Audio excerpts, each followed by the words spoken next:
Hello and welcome to today's podcast. I'm Susan Guthrie, your host, and today's topic is one that I know is going to really draw a lot of people in. It is a topic that I have lately been seeing all over social media, all over my emails that I get from people, and in conversations in my Facebook Lives and things that I've been doing. So today we're talking about, for title purposes, I'm going to call it parental alienation. And I have the wonderful Dorcy Pruter here today with me. I have been looking forward to doing this interview for about 2 years now. I met Dorcy actually for the first time 2 years ago at the Southern California Mediation Association's Family Mediation Institute, and then again this past February. And we have been working to get this on the recording schedule ever since. And the main reason I'm excited to bring Dorcy to you is because she has an approach that is solution focused. She is looking to not focus on the fact of the alienation so much as she is looking on how to reunify that family, and she gets results. So this is why I want you to know her. Let me just tell you a quick little blurb about her, although I encourage you to go to the show notes to read her full bio. But she is the founder and CEO of Conscious Co-Parenting Institute, which is a Dorcy Inc. company. Love the name of Dorcy Inc. company. And through reunification coaching and co-parent education, she provides strategies and solutions for parents and children to reconnect or stay connected during and after a high conflict divorce. So Dorcy, it's been a long time coming. Thank you so much for joining me today. Thank you so much for having me, Susan. It has been a long time coming. I'm really excited. I was like, I know. Finally. I was actually looking in my phone, and I have a bunch of pictures of the two of us from February that I'll be able to use when we promote this episode, where we were actually physically together. But you're beaming in from California. You're located in Los Angeles, right? Yes, that's correct. Lucky you. I miss my California right now. But this is something that always is a hot topic. But as you and I just were talking about before we got started with the taping, I think right now, as we tape this, we are in June of 2020, and the world is in a time of a very difficult time. I'm just going to put it that way. There is so much going on, and no one needs to hear me go through the recitation of what that is. I hope someday we're on the other side of it, but unfortunately, some of the divisiveness in our world seems to be trickling down into families to the extent where, I don't know, I would imagine you've seen it, but I certainly have seen the term parental alienation or divided families, families in conflict. This has been something that has seemed to increase in recent days. It's always an intractable problem. But have you seen that as well in your practice? Yeah, so we've definitely seen all sides of this family dynamic elevated. So we've seen a rise in domestic violence, a rise in child abuse, a rise in using the quarantine as an opportunity to alienate the children and prevent them from seeing their other parent on both sides, from what we know as the targeted parent, which is the parent being rejected, and then also the alienating parent, which is the one influencing the children to reject the other parent. So we've seen a rise in all of that. And as you said, we're in this incredible time of unrest in the world. And I like to look at this opportunity, or this time, as an opportunity to awaken people around us to understand the unconscious parts that they have. Where are you being triggered? And all of these things are about you. So if the button is pushed for you, you're in a trigger of an unconscious part of you. And so that's one of the things we teach, is how to awaken the parents to their buttons and their unconscious parts. And so this upheaval globally is really a massive opportunity for an uprising or an up-leveling in consciousness, if you will. Yeah. And that's, again, maybe it's something that is really coming to the fore right now, but, I've been a divorce practitioner for 30 years, and I can say these cases, where, you know, we have this divisiveness in a family. They are among the most heartbreaking. They are among the most difficult. And honestly, the problem is one of the most intractable issues I've ever encountered. And I have had a number of cases where some element, and I'm going to do what you said you were going to do, I'm going to put it in quotes, where alienation, and we'll talk about that in just one second, but where alienation was occurring. And unfortunately, in my experience, at least as a divorce attorney, there were very few methods for fixing this problem that occurred in a courtroom. The courtroom was not well suited to deal with this problem. So before we get into, you know, the actual process, I do want to talk about why I'm saying alienation in quotes, air quotes here. I'd love to have you, you know, give people the more nuanced explanation of, you know, I think everyone's heard parental alienation. Sure. Let's go deep.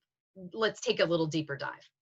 Okay, so parental alienation, as we know it, is a form of child psychological abuse, and it's where one parent influences the behaviors of the children to reject the other parent. It's really a form of intimate partner violence where you may have physical or emotional abuse in the intact relationship, and then when the marriage ends, one, and in some cases both parents, use the children to enact psychological harm on the other parent.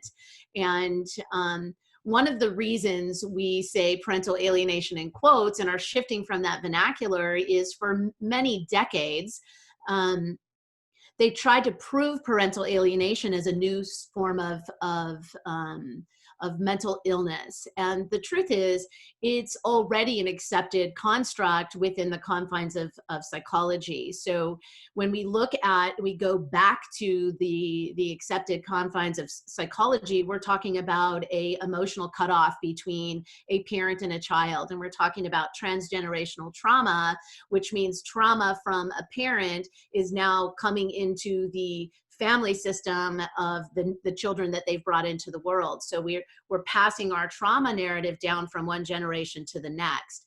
And a divorce frequently triggers the parents' trauma, and then they triangulate their children into their spousal conflict, and they project their childhood trauma into their children. So now we have a cross-generational coalition where the parents' trauma is now the child's trauma, even though it isn't, and then the parent becomes the all-consuming protective parent of this child, and the other parent becomes the perpetrator. This is already known in psychology. And then we have personality disordered parents. So we have everything from psychopathy, which, you know, they call antisocial, all the way down to histrionic and everything in between, like borderline personality disorder and narcissistic personality disorder. When those people inflict their pathology into their children, the children show the symptomology of personality disorder. And so when we are looking at this from the accepted constructs of psychology, we don't need to create a new syndrome. There's already diagnosable pathology going on.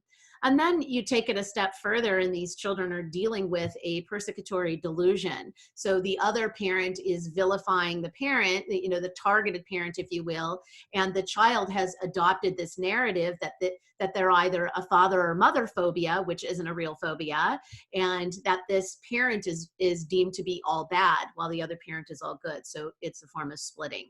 So there's all these layers of accepted pathology that we already know about. And when I started my business in 2006, I was under the old, you know, guard, or under the mindset of parental alienation. Richard Gardner had brought this new thing out. I was a child of this myself. And when I started my company, I realized that this is what had happened to me as a child and what was happening to me as a parent. And when I went out to solve it, you know, there really wasn't a solution. There was a lot of people, a lot of experts talking about this problem, but nobody really had a solution. And I called a lot of them, and it was like, well, just reunite with your dad. Well, just prevent it from happening to your children. I'm like, great, how do I do that? And there was really just do it. I'm like, am I wearing Nikes? Like, what? I was just gonna say. I know. It's like, okay, I've got my Nikes on. Swoosh. Not working, right? Not working. Yeah. So when I started collaborating with Dr. Childress in 2013, he really brought us back to already accepted constructs of psychology. And I was like, oh my God, this is it. This is the pathway out. And I went to, or he saw me speak at a conference, and then I took his class, and I'm like, oh, okay, our stuff really fits together. When he got to solution, he was talking about, regular therapy and all, and I'm like, dude, no, we can solve this in 4 days. Why do we take 9 months when we can actually get this done in a few days and then go back to the therapist? And so that was really the beginning of the full solution being available to people in the world. And you said something I want to comment on, which is we're asking family court to solve a mental health crisis. And lawyers and judges who are just lawyers are being asked to make decisions and present evidence for child psychological abuse, wrapping it as alienation, which isn't really diagnosable. And, you're relying on the mental health community to give you what you need. And there was this whole separate segment of mental health called forensic psychology that was created to help family court. And they kind of went off into the wilderness, and they provided this roadmap, if you will, which really didn't provide a roadmap out. And so, 20 years ago, 30 years ago, when that was really created, you as a lawyer, you've been doing this for 30 years, you weren't really getting a lot of support from the mental health community. And people were spending thousands of dollars on these forensic psychology reports, custody evaluations, and you get to the end and there's no treatment plan, there's no solution. Oftentimes they say, well, it's been so long, there's nothing we can do, even though it took them a year to do the evaluation, and these families are spinning and nobody's helping. And No. That's where I come into play. Yeah, well, and that's why I was so, fascinated the first time you and I spoke 2 years ago, and why I've been wanting to do this show, because that is very much my experience as a divorce attorney. Mm-hmm. Is one, everything took forever Mm-hmm. to even get it in front of a judge. When you get it in front of a judge finally with your forensic, report and your recommendation perhaps from the dueling experts, by the way. So I can pretty much promise you one expert said the kids should stay with mom and one says they should be sent over to dad, or vice versa, depending. Of course. And then you put it in the hands of a judge and you get that exact paradigm. Either it's gone on so long, it would be more disruptive to these children to now move them, or I'm going to move them over to the other parent because I believe there's been alienation and the other parent should have the kids, which is also traumatic for children with no therapeutic framework and then now there's reunification therapy. But my other experience, I would say, with that is that it goes on for a very long time. And my personal experience with it, watching it through clients, is that it hasn't been particularly effective. Yeah. So you have this non-traditional approach, we'll call it, and you mentioned in what you were saying a moment ago, which I'm sure perked people's ears up, 4 days. Yes. So tell us what you were talking about with 4 days. Okay, so we have what I like to call an augmented workshop or an augmented treatment plan. So we run a workshop called High Road to Reunification, and it requires a protective separation and at least a temporary change of custody, both physical and legal, to the targeted parent, if you will, so the rejected parent. And we come in and we facilitate a psychoeducational workshop. So it's me and another coach, or 2 coaches will come in and work with the targeted parent and the children to teach them how to resurface their unbreakable bond, because a parent and a child always are bonded, and how to live in the new family paradigm. We don't throw the other parent under the bus, because we know that the children love both of their parents, even if they're vehemently denying their love for the rejected parent and elevating the other parent. We know that the pathology, and we know that children love both of their parents. And so Our 4-day intervention goes through a series of steps of really unlocking the mind, if you will, of the children and the targeted parent during the workshop, and resurfacing their empathy and their love and bonding. And most of these children are having an unprocessed grief response to the loss of the targeted parent. So a lot of people think, well, they reject that parent. They must have done something wrong. That parent is all bad. Why is the child so angry? Well, the reason the child is so angry is they're grieving the loss of a parent that's still alive. It's like a death that goes unhealed, and they can't heal it because the parent is still there. And every time they're around that parent, it feels painful. They feel they're suffering. And so they act out in anger, which is just a manifestation of fear, right? And anxiety and sadness. It's grief.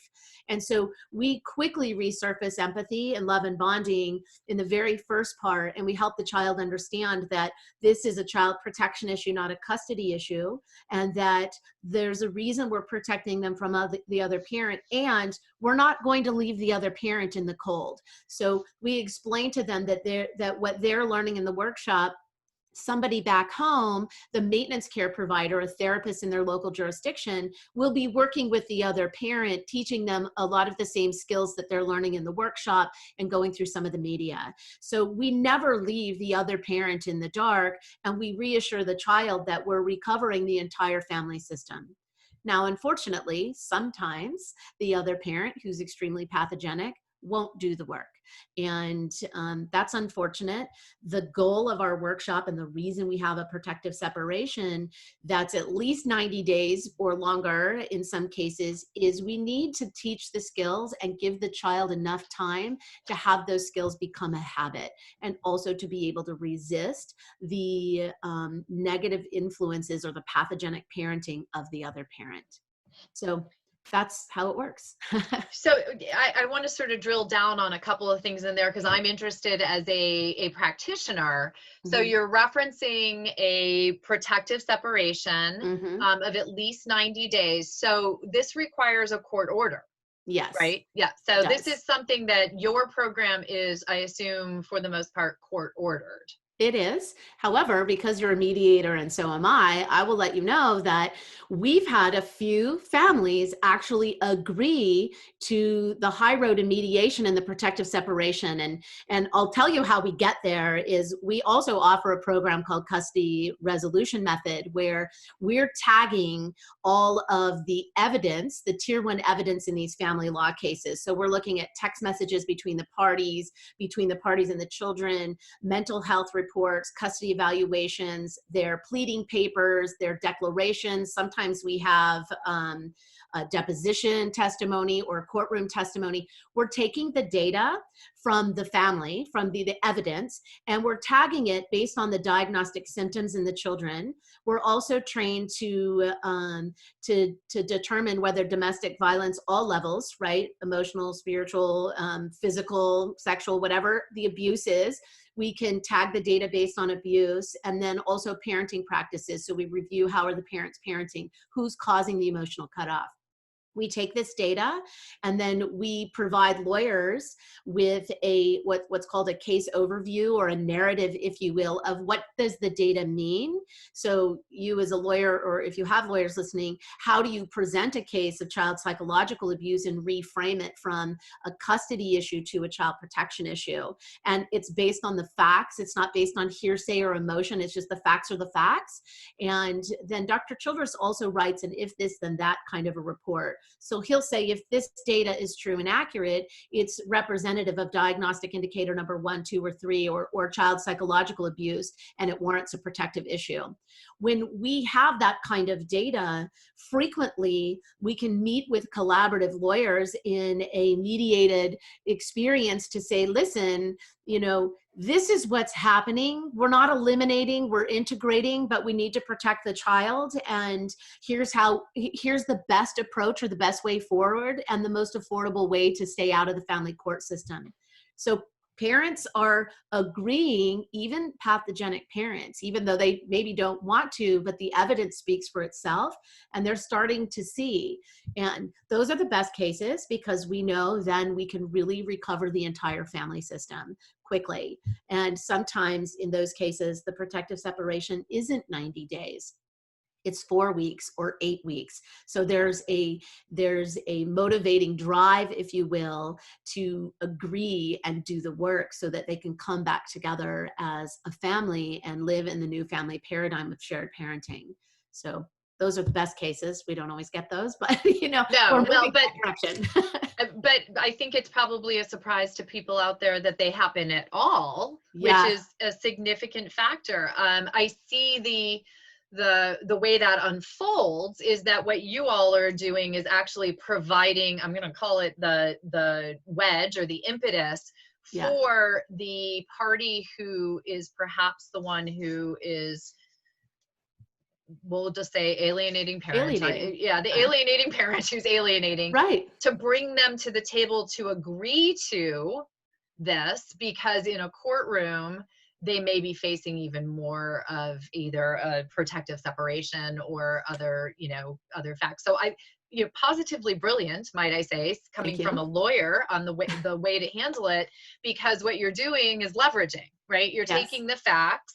And just the facts, thank you, ma'am, which is what we as lawyers are trained to look at, what we as judges who are lawyers, as you point out, are looking for, and using those facts to elicit change, elicit agreement, elicit people, and it's not, in mediation, you're a mediator as well, everyone. Yes. Dorcy is a trained and certified mediator as well. We are not looking to strong arm people into things. No. But being faced with the facts of what is going to happen if you can't find a place to agree is something that it's called an informed decision. Right. Yeah. So very important for people to know. The other thing though, and this is a question for me because I've run into this as a professional. So yes, even you have mom and dad, or dad and mom agreeing that they're going to enter into your program. You already mentioned this involves the targeted parent and the children. One, the court order has no impact on the children. They are not parties to the action, so the court has no ability to order them to do anything. And children have wills of their own. How do you get children who are in the throes of I hate that person to participate? Yeah, so if custody has to be changed or to the targeted parent who can make parenting decisions for their children. So about 50% of the time they have to hire an adolescent transportation company that are skilled and trained to transport adolescents all over the world to all different kinds of things like rehab or wilderness camp or so that and it's up to the parent who has legal decision making to decide how they're going to get the children to the workshop. Sometimes it's adolescent transportation. Sometimes these kids who are vehemently denying that they're going to do anything with that parent in front of one parent, as soon as that parent is gone or they know they're protectively, they get in the car with dad or mom and say, hey, can we get a burger before we get there, right? So sometimes I call it the show, or the front is I'm going to, right? And done I hate you until nobody else is there. And it's like, yeah, okay, let's go. So it just depends on the level of entrenchment with the kids. If there's more than one, sometimes adolescent transportation is required because you have 3 kids and they're influencing each other, right? And they're looking to the older sibling, or do we go or do we not? So I've dealt with like some of the most challenging family dynamics. I had a kid, I call him the anarchist. He had a fresh anarchy tattoo, and he had been kicked out of school because of his social media posting and stuff. They thought he was going to be the next school shooter. And I got a court order in the mail from the judge that said, with a Post-it note that said, good luck, the buck stops with you. I'm like, wow, okay. I'm like, what am I getting myself into? No pressure. He came with, these guys with bulletproof vests, and I'm like, oh my gosh, what is happening? And he was really hostile, but he's the fastest recovery I've ever had. And the first day by lunch, he was like, mom, mom, mom. I mean, it was really incredible. So, you know, I got a letter later that the school principal, you know, thanked me for recovering this child, and he graduated with his class. He got a driver's license. I mean, this was a kid who had like no driver's license, you know, he was at risk, right? Now he's in community college, going to 4-year college. And yeah, so, you know, that was a pretty challenging case, but he was a very fast turnaround. When there's multiple kids, that can be really challenging because, like I said, they're looking to each other. And sometimes we have to split them in the workshop space from each other, do the work with individual coaches teaching, and then bring them together. I think the hardest kid I ever had was a 9-year-old girl. She was really scary, you know, and she had spent most of her youth separated from her parent. So, you know, she was 3 when she lost contact. So it was a little bit more of a challenge, but, you know, she came around too. So. Well, and that's what, you know, something for people to note here as well. You have a success rate, a significant success rate. You reunify families, help families restructure, help even parents who, that particular story stands out to me because what I used to hear is the longer the alienation has gone on, the less opportunity or possibility that there is to reunify. So if it's gone for too long, basically folks just give up. I've heard that from professionals.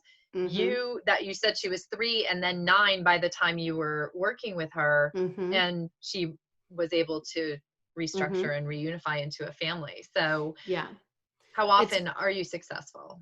So during the workshop, we recover every child that's been in the workshop. The long-term success really depends on the maintenance care therapist to follow the workshop protocol in maintenance care. So when children have relapsed, it has been for a couple of reasons. One, clandestine contact, so secret contact with the pathogenic or alienating parent too soon during the protective separation. Or the court doesn't follow their own orders, or the mental health provider isn't following the protocol and doesn't really understand the pathology of the abusive parent. So when that happens, they put the child back into the middle, and they start to give the child a voice, an inauthentic voice in the fight, because they don't understand what they're actually dealing with. So every child that comes through the workshop, we've recovered. What I see in the workshop is that what I know to be true also from being a child of this dynamic and being a child and a parent is that the kids love their parents. And when they know they're protected and they're safe to be able to rebond or resurface the bond, they resurface the bond. And that's why we have 100% success rate, because it's the truth. And it's in our DNA to be bonded to our parents. It's not normal for children to reject parents, even abusive parents. They don't reject abusive parents. We see in the child protective, you know, in CPS, they say this all the time. Children lie for their abusive parents all the time. And they love that parent. They want the abuse to stop, but they want to protect their abusive parent. And if we reframe this and understand that this is child psychological abuse, then we understand when they're allying with one parent, they're choosing the targeted parent to recover their family. And I coined this phrase, the chosen parent, a few years ago when I was speaking at a conference with like 300 and some like parents and professionals. And I was one of the last speakers, and they were kind of like, it was a lot of, you know, tech talk, right? And I just stood in front of the audience and said, listen, you're not a victim. You're the chosen parent. You're not targeted. It feels like you're targeted, but you're actually the chosen parent. Your children chose you because they know you have the grit, right? The hoopsa, whatever you say. Chutzpah, Yeah. right? You have what it takes to go the distance. They know you're going to learn the skills and recover the entire family. And I watched the whole room, like they were like this, and they were like, what? And, you know, and they kept coming up to me. And that really was a pivotal moment, because people realized they were asleep. Targeted parents were asleep at the wheel, and professionals were lulling them to sleep. Give up. Don't worry. divorce is hard on your kids, they'll come around someday. And Heard that one too. yeah, and lawyers are saying this, and and they feel so beaten down. And so we really went out on a journey of empowering targeted parents to really help them understand that they are the chosen parent and that they have everything they need within them to recover their families. And my goal is to put myself out of business, that the high road is no longer necessary, that parents rise up and prevent it from taking hold of their families and recover their children much quicker and don't need a court order to come to a high road. That would be amazing. We're not there yet. However, some of the things that we've layered in, the programs that we've layered in over the last few years to educate parents have been preventative. We've been preventing the need for a high road, and they're recovering their families in conscious ways, coaching with our coaches, or higher purpose parenting. They're learning the skills and recovering themselves by transforming their own childhood traumas, their own micro traumas that got them to where they are today, and why they married the person that they married and had the children that they had. So, that's the goal, is to really empower people to not need a high road, right? To recover their families before they need it. Well, and that's another thing you just mentioned there, where you're coaches. You actually train coaches and have a certification program for them, which I think is so significant, because the one thing I hear all the time is how hard it is to find help. Yes. So tell people about yours, because I have a lot of professionals who listen to this Okay, podcast excellent. as well. Yeah, so we have two things. One, we've just restructured the coach certification because I've launched a lot of new processes, if you will, and programs. So we've restructured the coach certification, and we're actually teaching coaches how to recover families, how to prevent alienation from taking hold, and really to create a conscious co-parenting plan that supports the entire family system. So we're relaunching that now. And then Dr. Childress and I are also doing a training called ABPA certification, so attachment-based parental alienation certification for mental health professionals. So we're actually teaching assessment, diagnosis, treatment plans, right? Treatment needs recommendations, the framework of the high road from a therapeutic perspective for mental health providers, and then the maintenance care. So whole family problem, whole family solution from beginning to end for mental health. The goal is to get mental health reactivated in the family system, in family courts, and to get families out of court. So reactivating the actual solution, discovering what's happening very quickly. You can assess a family in 6 sessions. You don't need a year and a half or a year or 6 months of evaluation, if you know what you're doing. So we actually have a couple of different things that we're teaching people how to actually solve this if you're a mental health provider, or if you're actually wanting to do the coaching.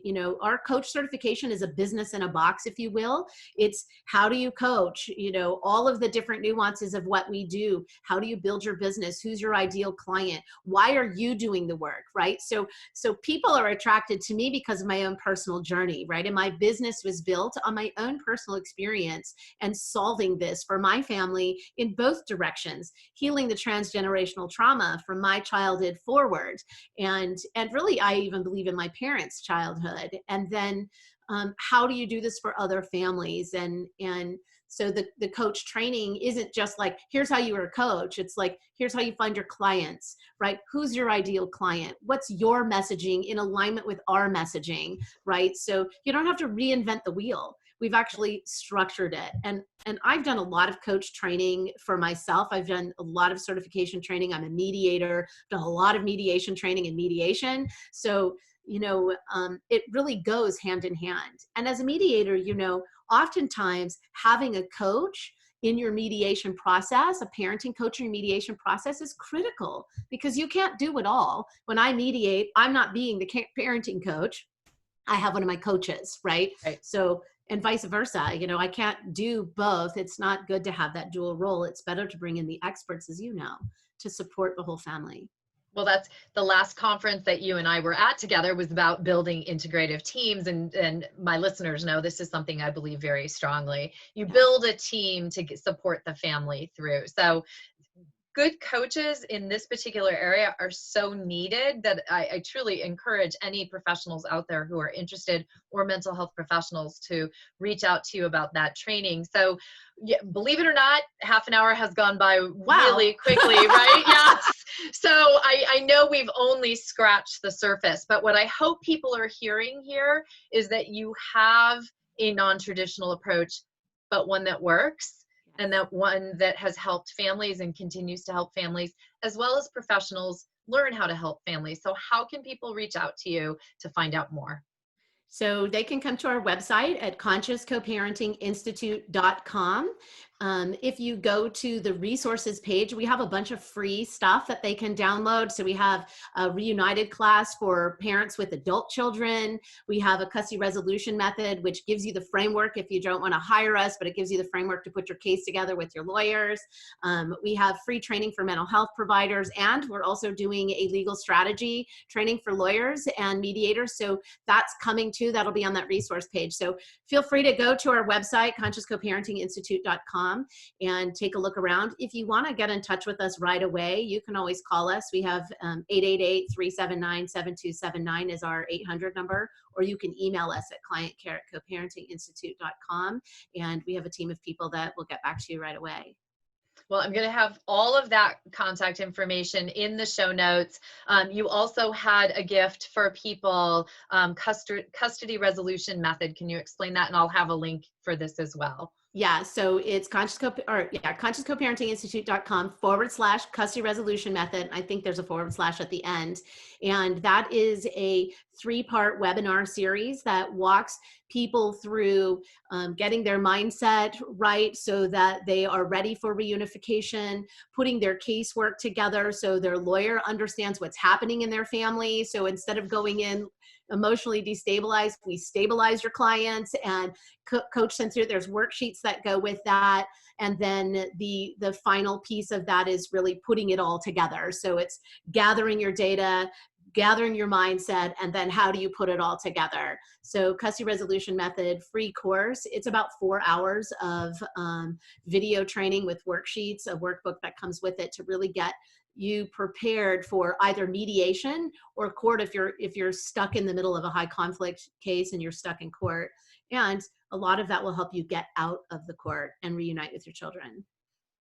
An invaluable resource, and it's free. So thank you so much. And Dorcy, I'm so glad we finally got to do this. Me too. I know that this episode is going to help so many parents and families, and most importantly, children out there. So thank you. Thank you so much, Susan, for having me. I'm super excited to be here.